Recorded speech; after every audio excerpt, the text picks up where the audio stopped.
ఈరోజు అన్ని పార్టీలు కూడా జనరల్ జనరల్ స్థానాలంటే కేవలం అదేదో అగ్రకులాలకే పరిమితం అన్నట్టుగా వ్యవహరిస్తూ ఉన్నాయి. ఈరోజు ఉదాహరణకు ఒక మున్సిపల్ కౌన్సిలర్గా గెలవాలంటే 2000 ఓట్లలో అగ్రవర్ణాలకు కేవలం 150 నుంచి 200 ఓట్లే ఉంటాయి. అందులో బీసీ ఓట్లు 1000 నుంచి 1200 ఉంటాయి.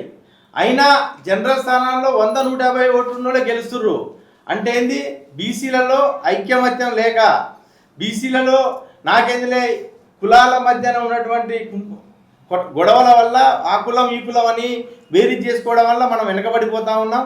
కులాలకు అతీతంగా బీసీలంతా ఐక్యమై ఆ 1200 ఓట్లు ఒక్క సైడ్ పడితే అని డిపాజిట్ కూడా రాదు. దయచేసి మున్సిపల్ మరియు కార్పొరేషన్ ఎన్నికల్లో జనరల్ స్థానాల్లో నిలబడుతున్నటువంటి బీసీ అభ్యర్థులకు, బీసీ ఓటర్లందరూ దయచేసి మీరందరూ ఏ పార్టీలైనా ఉండండి, మన తల్లిదండ్రులు ఆ పార్టీ, మా నాన్నది ఆ పార్టీ, మాది ఈ తోక పార్టీ ఈక పార్టీ అని కాకుండా పార్టీలు గీటీలు జంతనై పార్టీలకు అతీతంగా బీసీలంతా ఐక్యమై అగ్రకులాలు ఇచ్చే డబ్బులు తీసుకుందామా వద్దా అనే కొంతమంది మీమాంసలు ఉంటారు. తీసుకోండి, వాడికేం పుణ్యానికి వచ్చిన డబ్బులే, అన్ని ఎస్సీ ఎస్టీ బీసీల డబ్బులే ఆయన దగ్గర ఉన్నాయి. ఆ డబ్బులు బాధ్యతగా తీసుకోండి. కాదు ఇంకో 1000-2000 ఎక్కువ అడుకోండి.